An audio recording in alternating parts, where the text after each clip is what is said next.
Rezamos una de María. Dios te salve María, llena eres de gracia, el Señor es contigo.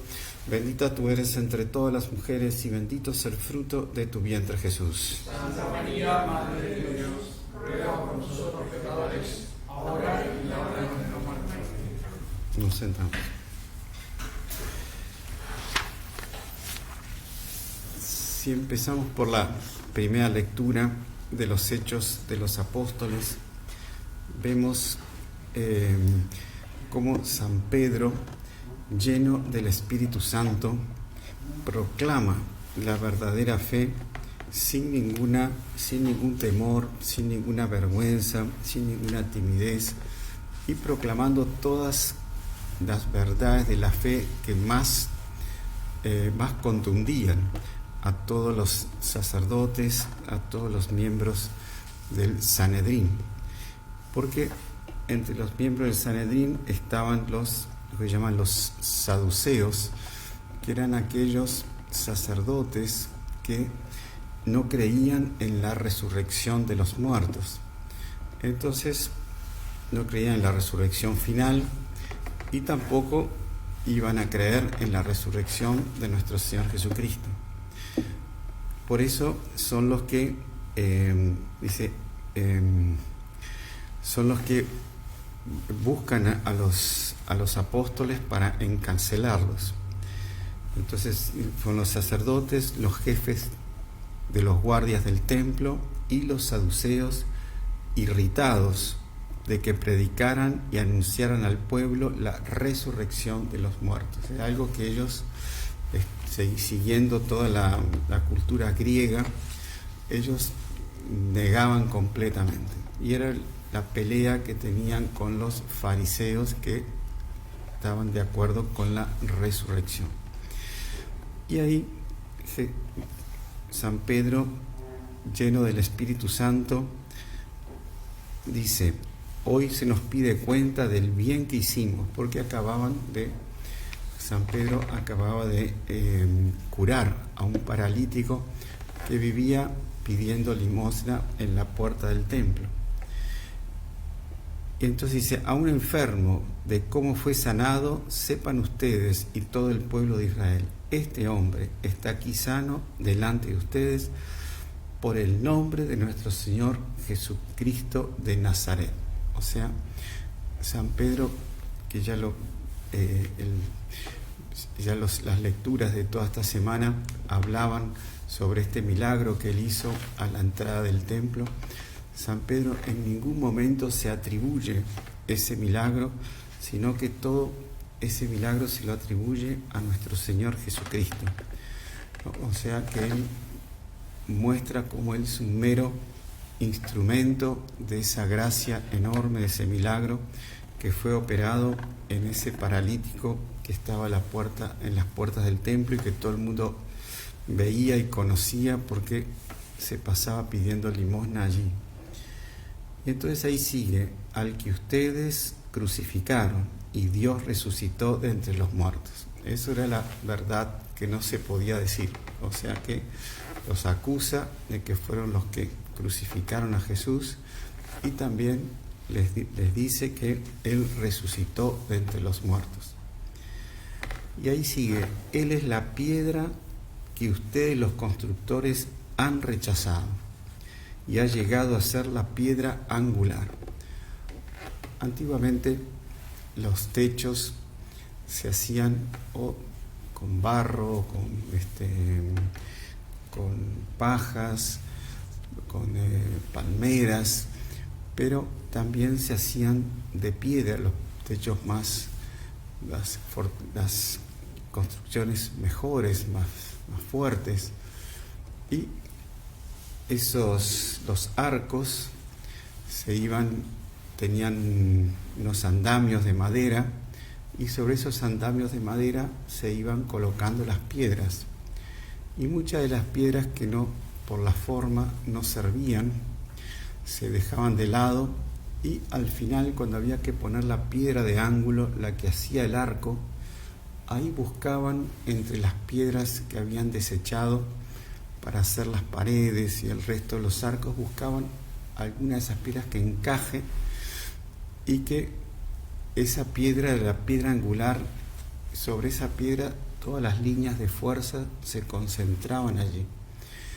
Luego se sacaba todo el andamio de madera y las piedras se iban ajustando unas a otras, pero en base a esa piedra central que se llamaba angular. Si fallaba esa piedra, se venía todo abajo. Entonces, Jesús es la piedra angular de nuestras vidas, Jesús es la piedra angular de nuestra fe, la piedra angular de nuestra iglesia, la piedra angular de todo.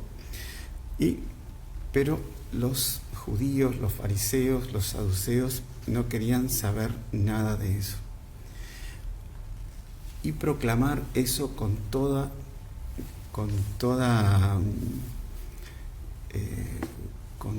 se podría decir, con toda vivacidad, sin ninguna vergüenza, era algo impresionante para la época. Entonces dice, porque en ningún otro existe la salvación, ni hay bajo el cielo otro nombre dado a los hombres por el cual podamos salvarnos. O sea, Él despliega toda nuestra fe y diciéndoles a los que crucificaron a Jesús y a los jefes de la sinagoga. Vemos ahí cómo vemos la gracia del Espíritu Santo, que de apóstoles temerosos y llenos de timidez se transforman en unos verdaderos leones de la fe.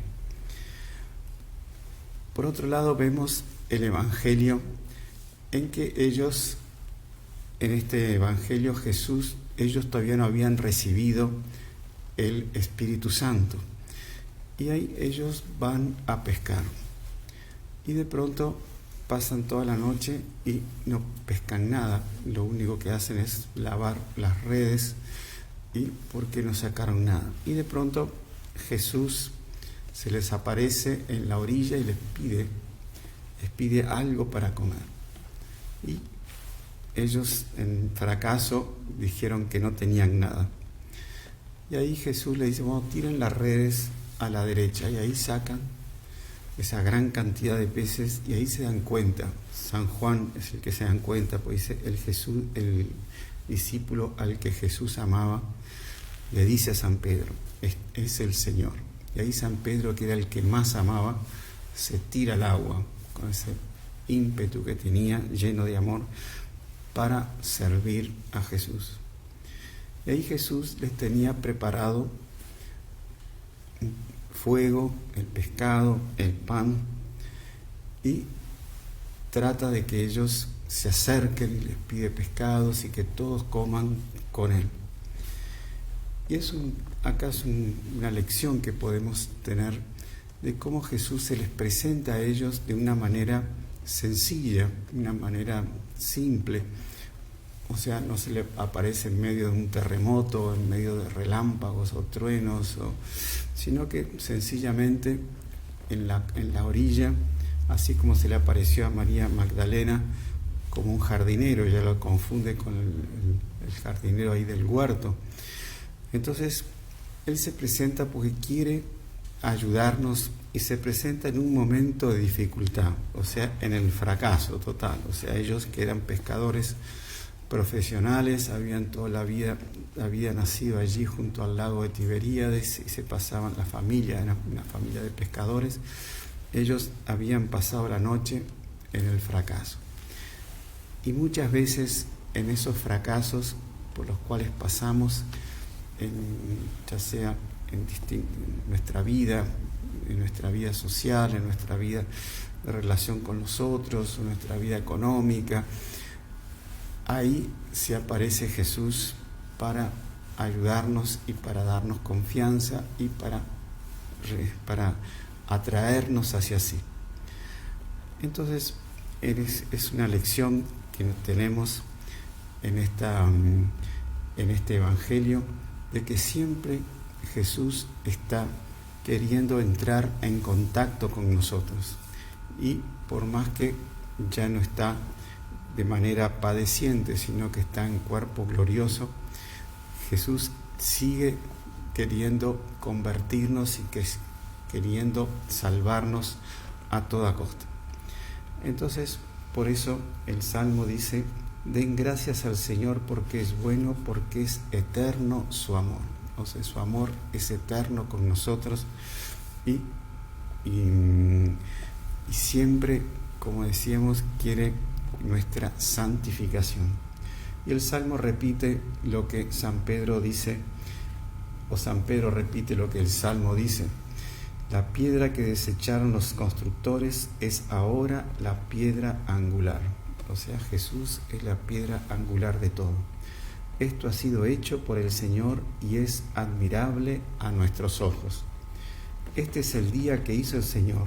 Alegrémonos y regocijémonos en Él. Entonces, tengamos siempre presente ese amor eterno de Jesús hacia nosotros y tengamos siempre la piedra angular de nuestra vida, de nuestros deseos, de nuestros proyectos, de nuestros trabajos, de nuestras dedicaciones. Siempre pongamos en el centro de todo a Jesús, que sea la piedra angular de nuestras vidas, así como es la piedra angular de la iglesia, la piedra angular del mundo, de todo el universo, es Jesús. Bueno, a esa piedra angular vayamos a través de la Virgen, que es el camino más perfecto para llegar a ella. Entonces pidamos a la Santísima Virgen que tengamos siempre en el centro de nuestros corazones a Jesús. Ave María Purísima.